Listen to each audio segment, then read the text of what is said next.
mwaka 2060 nitakuwa tayari mimi ni babu na nina mjukuu wangu. Huo mwaka mjukuu naambiwa, ananiuliza nimpe story ya Simba na Yanga, namwambia Simba kuna mwaka walishawahi kuwa timu bora pasina kuchukua kombe lolote la ndani. Na timu ambayo ilichukua makombe yote kwenye mwaka huo haikuwa hata kwenye nominees.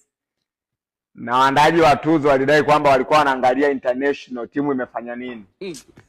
Ndipo mjukuu wangu ataamua kuniuliza, kwa hiyo kumbe babu, hiyo timu ilichukua international ndio ikawa timu bora. Na huko namkatalia, namwambia hata huko international ikuchukua kombe lolote.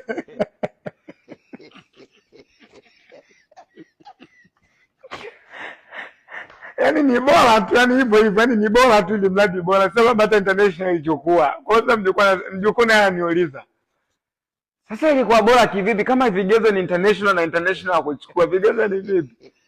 Tunaambia kuna sehemu tulisikia tu kuna mtu amepoteza vikombe, inaonekana wao ndio walivibeba hivi.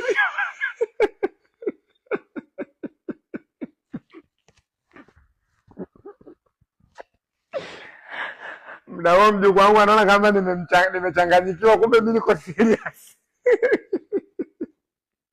Yeye kila mtu anakuwa ananiambia babu, acha utaniambia kweli hiyo timu ipo.